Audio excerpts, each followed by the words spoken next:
sabbat à tous. Je vous invite à rester debout. Voilà. Et nous aussi, nous ferons une prière silencieuse.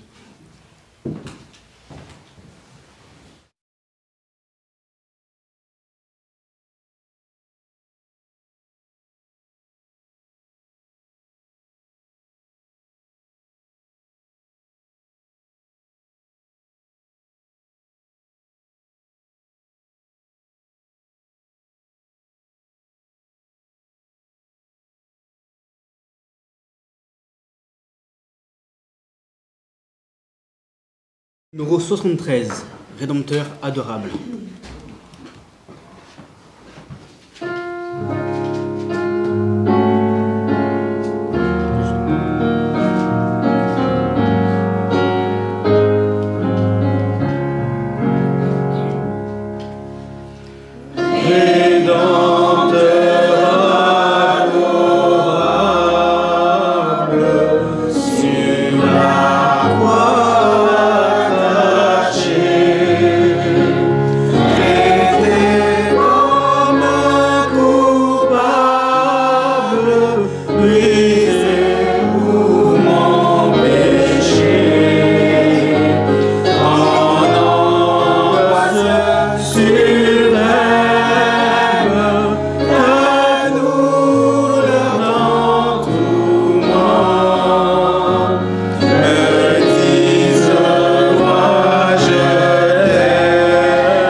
Prenons Jean 3, verset 3, qui les dit « Jésus, lui, leur répondit, en vérité, je te le dis, si un homme ne naît de nouveau, il ne peut voir le royaume de Dieu. » Amen. Je demanderai à la sœur Valéria de prier pour nous. Je demanderai à la sœur Julienne. frère Joël.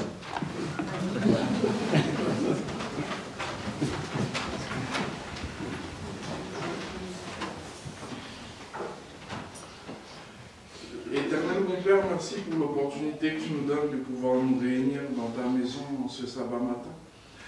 Je te prie de nous guider, de nous diriger tout au long de ce service de culte. Que ce soit une source de bénédiction pour chacun d'entre nous, que nous puissions être attentifs au message qui sera transmis par l'intermédiaire de ton serviteur, que ton serviteur puisse être guidé par le Saint-Esprit pour que tout ce qui sera dit en ce matin soit de nature à nous élever, nous rapprocher toujours plus près de toi, de façon à pouvoir rater ton retour.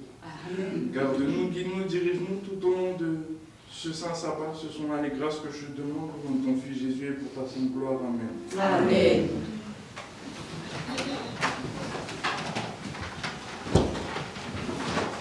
Bon sabbat à tout un chacun. J'espère que vous êtes heureux d'être ici en ce matin. Les anges nous ont précédés, ils étaient là avant nous. Ils nous ont préparé une place, on est assis, on est heureux. Et c'est vrai qu'on a encore envie, c'est une grâce de l'Éternel. Certains se sont couchés hier soir. En pensant quoi? En pensant qu'ils allaient se lever, en pensant qu'ils allaient se réveiller. Mais Dieu avait d'autres projets pour eux. Toujours être prêt, toujours être dans un état vraiment de se dire que suis-je prêt encore? Suis-je prêt? On peut partir, sortir de l'église et être fauché. On doit prendre une décision maintenant, pas plus tard. Et en tout cas, on vous souhaite en tout cas la bienvenue à tout un chacun, aux visiteurs, aux intéressés, aux fidèles membres. Que Dieu vous bénisse. Amen. Par rapport aux annonces, nous avons, au moment d'expérience et de louange, cet après-midi à 15h30, le sabbat 30 décembre, il y aura un culte de louange. Donc, pensez à voir la sœur Mérana ainsi que moi-même. Donc, si vous avez des chants, des morceaux, n'hésitez pas. Le mercredi, on a la réunion de prière sur Zoom. Prions aussi les uns pour les autres, pour nos enfants, pour la jeunesse, pour nos pasteurs, pour les ouvriers. C'est pas évident quand on a une grande charge, on est aussi assailli par l'ennemi. Ils ont besoin de prière. Et pour continuer, j'inviterai le service du diaconat à récolter les dîmes et les offrandes.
Celui qui donne avec joie. Amen. Et pour continuer, est-ce que vous aimez écouter quelqu'un qui chante? D'accord. J'inviterai la sœur Jacqueline Lima. Que Que Dieu la bénisse. Dieu aime ceux qui aiment louer son nom. Amen. Bonjour à tous. Un chant en portugais, mais on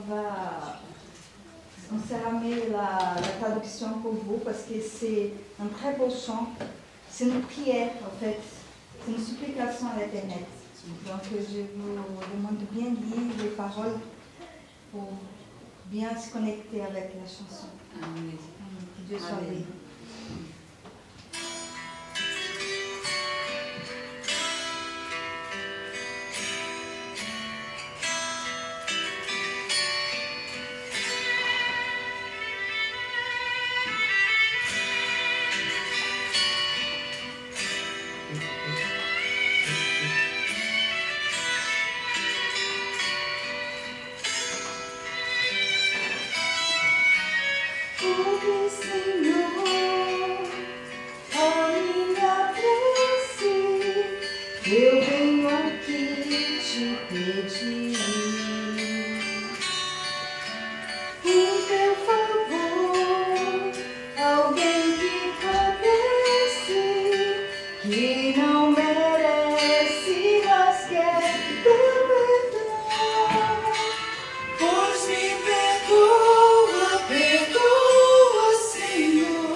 Amen. Prenons encore à nouveau nos cantiques, numéro 218, tel que je suis.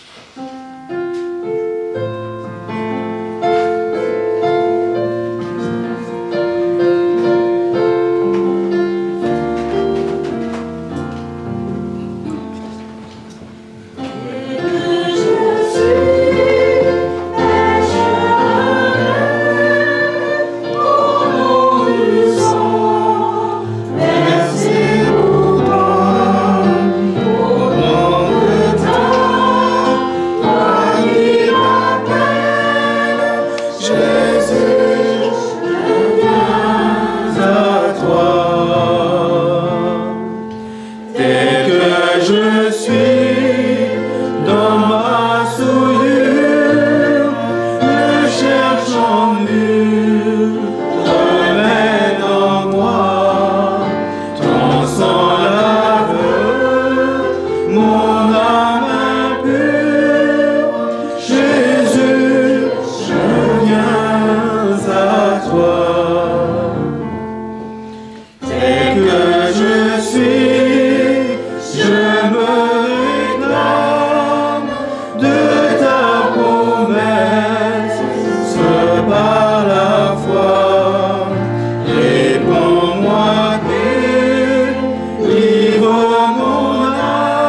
Asseyez-vous.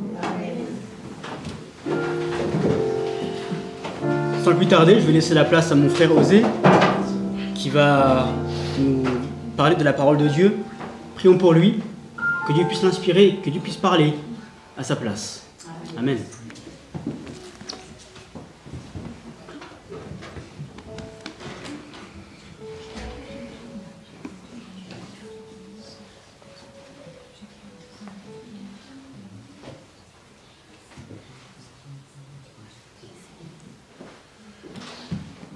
Mes très chers frères et sœurs et amis, bon sabbat à tous.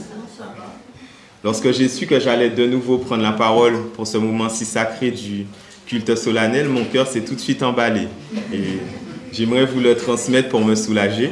Mais je suis content de voir tous les visages qui sont ici. Même s'il y a des visages que je ne connais pas très bien, ce qui rajoute un petit peu de pression, je suis heureux que vous soyez ici, tous présents. Et gloire à Dieu. Je souhaite également saisir cette opportunité pour remercier Dieu parce qu'il m'a béni richement durant cette semaine. J'ai eu une année supplémentaire et je veux le glorifier. Il m'a également rendu victorieux d'une épreuve, d'un examen. Donc, gloire à Dieu infiniment. Ce matin, le message que j'ai pour nous s'intitule « Né de nouveau ». L'expression « naître de nouveau » est très connue, n'est-ce pas? C'est une expression qu'on utilise souvent, même dans la vie de tous les jours. Quand on utilise par exemple l'expression « tourner la page », c'est une manière de montrer qu'on veut prendre un nouveau départ, écrire des nouveaux caractères lorsque notre vie a des traces qu'on veut effacer, lorsqu'on veut repartir sur de bonnes bases. Ça va? Ou encore, on est bientôt en 2024, dans une nouvelle année. On va bientôt entendre parler de nouvelles résolutions, de nouveaux départs, de tout plein de vœux, parce qu'on veut toujours bien faire, on veut toujours effacer ce qu'il y a de mauvais dans le passé, faire une rétrospection sur les choses qui n'ont pas été, et les améliorer, repartir avec une vie nouvelle. Toujours aller vers la perfection, vers ce qui est bon. Donc c'est une bonne chose de repartir sur de bonnes bases. La Bible nous dit, c'est Jésus-Christ lui-même qui parle, dans le verset que notre frère Élisée nous a lu, Jean chapitre 3, verset 3. Il nous est dit, Jésus lui répondit, « en vérité, je te le dis, si un homme ne naît de nouveau, il ne peut voir le royaume de Dieu. Amen. Qui a envie de voir le royaume de Dieu? Amen. Moi également, j'ai envie de voir ce royaume. Pour ce faire, il est impératif de naître de nouveau. Il est impératif de tourner la page, si on veut une phrase plus commune. Mais que signifie le fait de naître de nouveau réellement? Je crois que nous tous qui sommes ici présents, si on est à l'église, c'est parce qu'à un moment, on s'est posé la question, est-ce que notre vie a un sens, a le sens qu'il devrait avoir? On s'est tous posé la question, est-ce que la vie prend fin une fois qu'on est mort? Et on s'est tourné vers Dieu. On a voulu naître de nouveau. Nous allons lire un verset. C'est le verset suivant dans Jean chapitre 3, verset 4, où on va apprendre de l'échange que Jésus-Christ a eu avec Nicodème. Avant de prendre ce verset, on va un petit peu cadrer qui était Nicodème. Nicodème, c'est un docteur de la loi, un pharisien, donc pas quelqu'un d'ordinaire, quelqu'un qui avait l'habitude de fréquenter l'Église, qui était impliqué, qui connaissait par cœur la loi de Dieu. On peut dire que c'était l'équivalent d'un pasteur aujourd'hui. Dans l'esprit de prophétie, il nous est dit, Nicodème était un membre honoré du Sénat israélite. Il possédait une vaste culture et des talents exceptionnels. Il occupait une place importante et jouissait de la confiance de la nation juive. Mais comme tant d'autres, il a été remué par l'enseignement de Jésus. Riche, savant et honoré, il se sentait étrangement attiré vers l'humble Nazaréen. Les enseignements tombés des lèvres du Sauveur l'avaient vivement impressionné et il désirait mieux connaître ces vérités merveilleuses. Donc ce n'était pas quelqu'un de lambda qui parlait avec Dieu à ce moment-là. Et au moment de sa rencontre avec Dieu, après que Jésus-Christ lui ait dit les paroles « En vérité, je te le dis, si un homme ne naît de nouveau, il ne peut voir le royaume de Dieu. » Quelle a été la réponse de Nicodème? Je vais vous solliciter, je vais demander à Johan s'il veut bien lire Jean chapitre 3, verset 4. Nicodème lui dit, comment un homme peut-il naître quand il est vieux? Peut-il rentrer dans le sein de sa mère et naître? Amen. Amen. On peut penser là qu'il s'agissait d'une plaisanterie. Est-ce qu'il est possible pour un grand homme de rentrer dans le sein de sa mère et renaître de nouveau? Évidemment que non. Il est évident que Dieu a épargné nos mères qui nous ont déjà portés durant 9 mois de nous porter une seconde fois. L'Éternel a un autre plan pour ceux qui veulent naître de nouveau, pour ceux qui veulent mener une autre vie. Et ce plan, on va le découvrir toujours dans le même chapitre. On va prendre les versets 5 et 7. Je vais demander cette fois-ci à notre sœur Jacqueline, Louis, si elle veut bien lire. Jean chapitre 3, versets 5 à 7.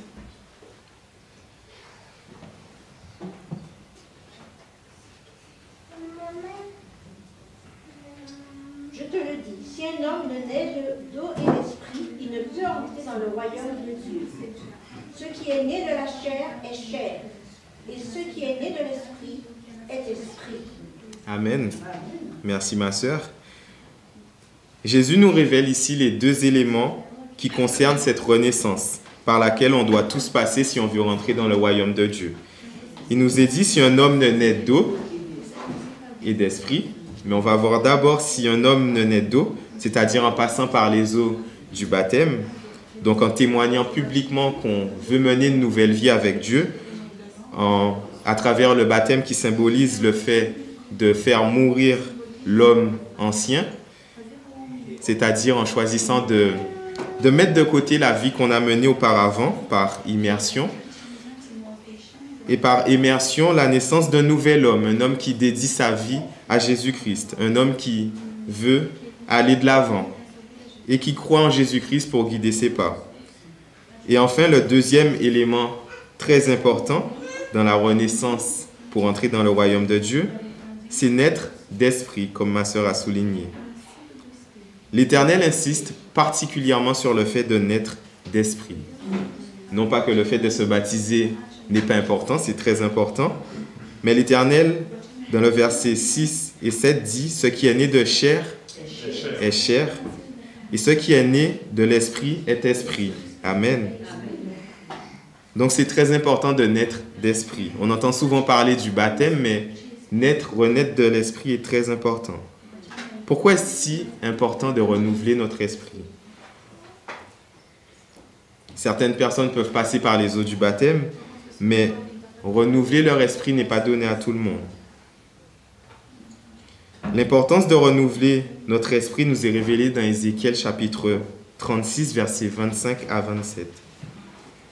Ézéchiel chapitre 36, versets 25 à 27.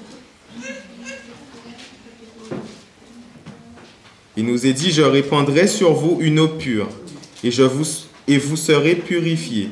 Je vous purifierai de toutes vos souillures et de toutes vos idoles. » Là, il s'agit du baptême. Donc, par la foi, on croit que Dieu nous purifie lorsqu'on se baptise.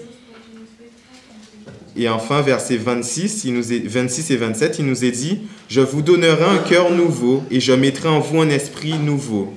J'ôterai de votre corps le cœur de pierre et je vous donnerai un cœur de chair. Je mettrai mon esprit en vous et je ferai en sorte que vous suiviez mes ordonnances et que vous observiez et pratiquiez mes lois. » Amen. Le seul moyen donc d'avoir ce cœur, cet esprit renouvelé, c'est grâce à Dieu, n'est-ce pas? C'est lui seulement qui peut nous donner ce cœur nouveau. C'est lui qui le met en nous. C'est lui qui remplace notre cœur de pierre par un cœur de chair. Et pourquoi avons-nous si besoin de cela? Ça nous est précisé dans le verset qu'on vient de voir. « Je mettrai mon esprit en vous et je ferai en sorte que vous suiviez mes ordonnances. » Donc, sans ce cœur, est-ce qu'on peut suivre les ordonnances de Dieu? Est-ce qu'on peut suivre ses lois? Combien d'entre nous avons déjà essayé de suivre les lois de Dieu, d'appliquer ses ordonnances avec soin, mais avons échoué? Moi-même devant vous, ça m'arrive souvent. À quoi nous sert-il de connaître donc la loi de Dieu si on n'a pas l'esprit renouvelé, si on n'a pas notre cœur qui est renouvelé? Je ne veux pas dire que cela ne nous sert à rien, mais presque à rien en tout cas. Parfois moi-même, lorsque je regarde mon évolution, après 4 ans de baptême, j'ai toujours autant de mal avec les mêmes difficultés. Malgré le fait que je me sois fait baptiser, que j'étais motivé, pleinement motivé à suivre Jésus, ça a toujours été difficile parce que notre esprit, c'est un esprit qui tend vers le péché et on n'a pas cette tendance à demander à Dieu de la renouveler. On n'a pas cette tendance, ce réflexe de lui demander de nous renouveler son esprit et de nous accorder ce cœur qu'il veut pour nous. Nicodème avait ce même problème que j'ai. Je ne sais pas si vous l'avez aussi. Il connaissait parfaitement la loi, il était docteur de la loi, donc il la connaissait sur les bouts de ses doigts. Mais est-ce qu'il arrivait à comprendre pleinement comment suivre Jésus? Jésus lui a dit dans Jean chapitre 3, verset 10, « Tu es le docteur d'Israël et tu ne sais pas ces choses. » Donc il n'arrivait pas, un peu comme nous. En parlant du renouvellement de l'esprit, la loi de Dieu ne nous sert pas à grand-chose si on ne cherche pas à avoir ce nouveau cœur. On va lire ensemble un passage dans l'esprit de prophétie qui se trouve dans Jésus-Christ, page 152 et le premier chapitre. Il s'agit d'un passage qui nous décrit parfaitement l'image de Nicodème et aussi de ceux qui se sentent éloignés de Dieu. Donc Jésus-Christ, page 152 et le premier paragraphe. Il nous est dit, « Nicodème était venu auprès du Seigneur dans l'espoir de discuter avec lui. Mais Jésus exposa les principes fondamentaux de la vérité. Il dit à Nicodème qu'il avait davantage besoin de régénération spirituelle que de connaissances théoriques. Il lui fallait non pas tant qu'on satisfasse sa curiosité, mais plutôt obtenir un cœur nouveau.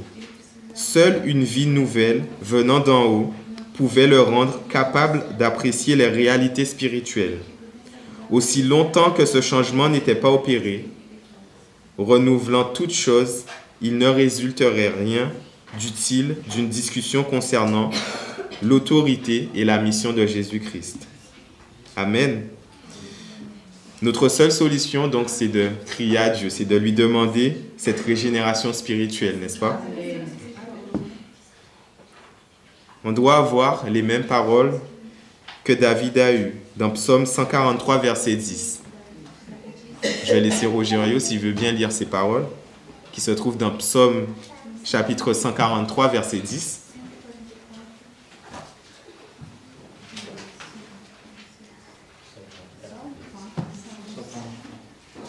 143, verset 10.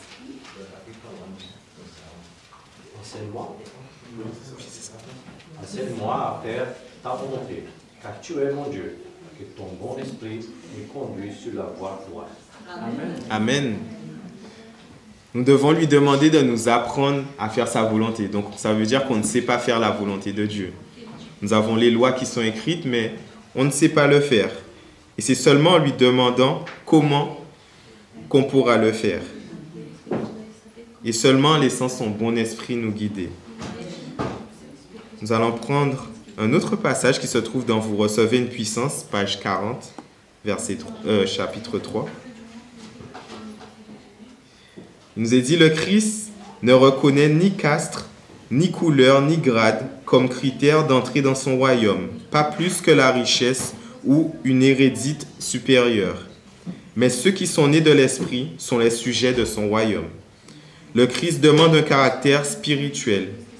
Son royaume n'est pas de ce monde.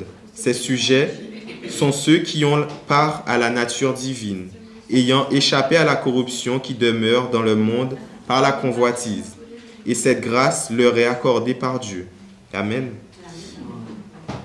Donc, pas besoin d'être un docteur de la loi pour faire la volonté de Dieu. Pas besoin d'être un ministre ou quelqu'un qui a une importance particulière sur terre.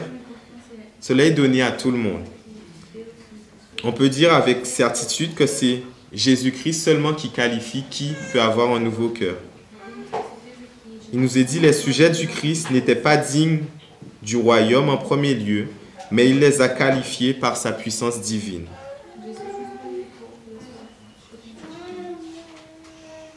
Donc on doit lui demander, on doit lui faire confiance comme un enfant fait confiance à son père. J'aime particulièrement cette image parce que ça me rappelle une scène que j'aimerais partager avec vous.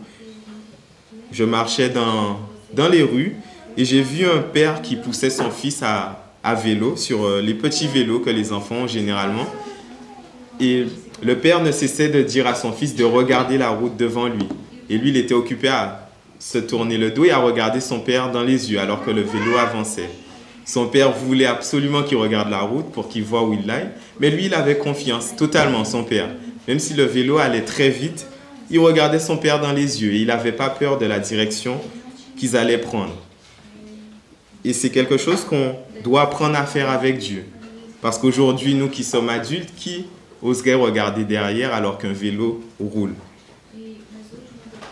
Ceux qui entreront dans le royaume des cieux, c'est ceux qui feront, comme cet enfant a confiance à son père, c'est ceux qui feront confiance à Dieu, de cette même façon, qui le laisseront guider leurs pas.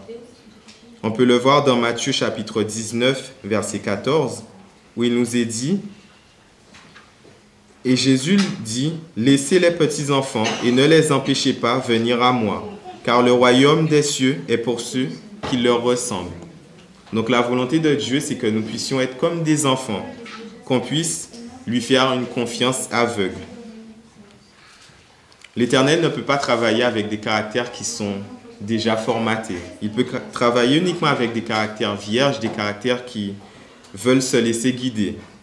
Et c'est pourquoi il nous dit que le caractère de ceux qui entreront dans le royaume des cieux, c'est le caractère de nos enfants, des caractères qui sont semblables aux leurs.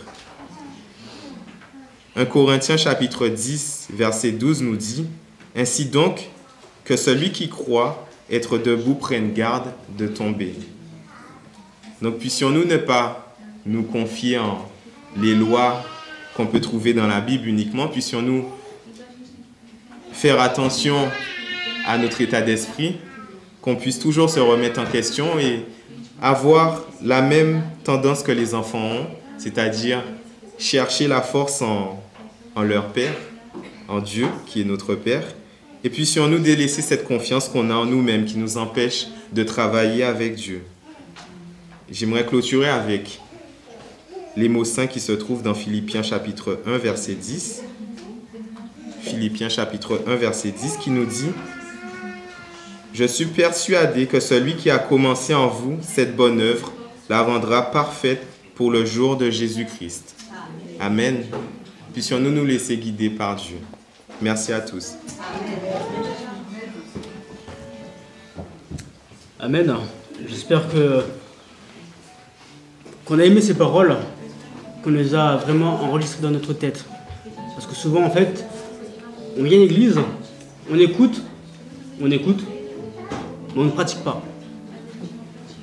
On est bien assis confortablement, on écoute, et c'est tout. Mais la connaissance, qu'est-ce qu'elle fait? La connaissance, elle te pousse à l'action, elle agit. Si je ne fais qu'écouter et que je ne pratique pas, qu'est-ce qui se passe?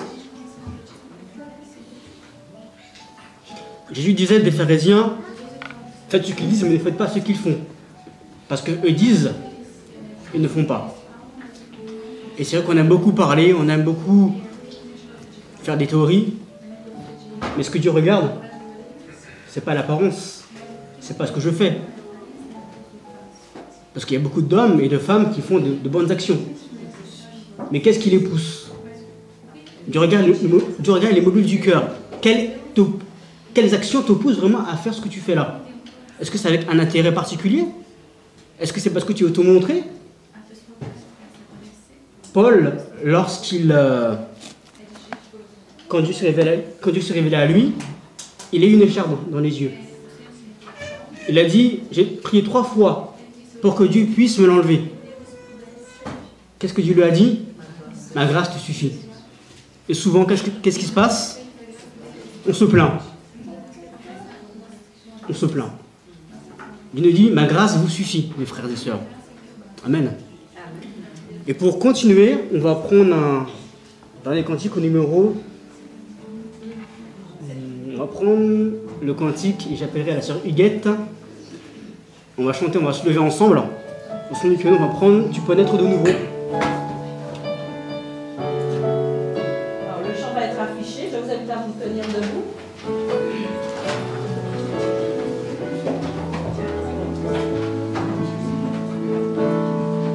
Tu peux naître de nouveau, tu peux tout recommencer, balayer ta vie passée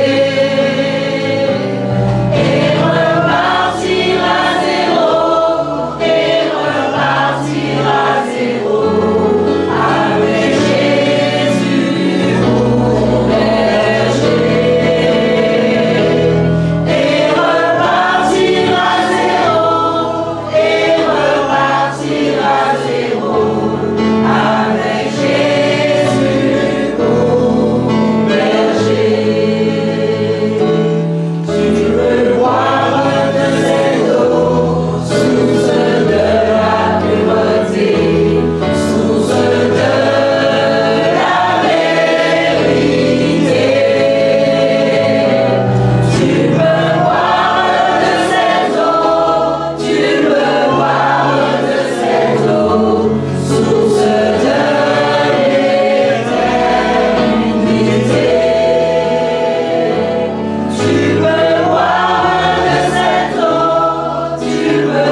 Amen.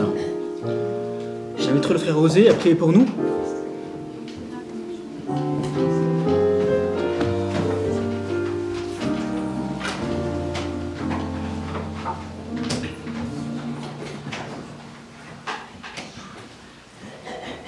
Tendre et bon Père Céleste, merci pour ton saint sabbat que tu nous donnes. Merci de nous avoir richement bénis, Seigneur. Merci de nous avoir gardés et permis de venir dans ton saint temple en ce matin. Seigneur, guide-nous, protège-nous, aide-nous à rechercher en toi la force. Aide-nous à ne pas nous laisser tenter par les choses de ce monde. Aide-nous à se tourner vers toi dans toutes les situations. Tu nous as promis de mettre en nous un cœur de chair, le remplacer par ce cœur de pierre qui a tendance à faire le mal, à penser qu'à lui, à être orgueilleux, Seigneur. Et nous voulons faire ta volonté, nous guider, de nous apprendre comment te plaire, de nous apprendre à comment observer ta loi avec amour, Seigneur. Car nous ne pouvons le faire de notre plein gré, nous pouvons le faire en tant qu'être humain, Seigneur. Guide-nous, protège-nous, garde-nous et une pensée pour tous ceux qui ne sont pas présents ce matin, d'être avec eux également et les guider, Seigneur, peu importe là où ils sont. Je t'ai prié au nom de Jésus pour ta gloire seule. Amen. Amen.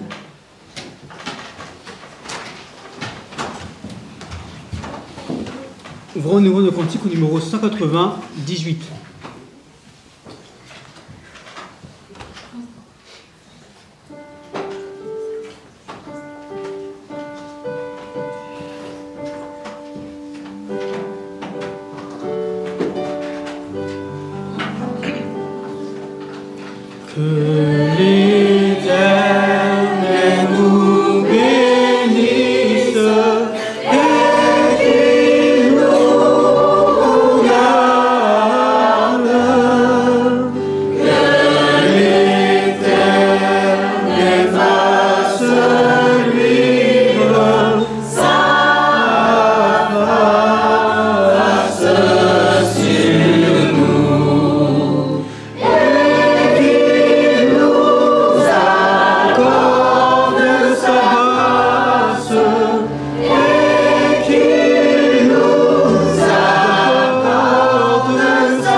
Prenons 2 Corinthiens 3, 2 Corinthiens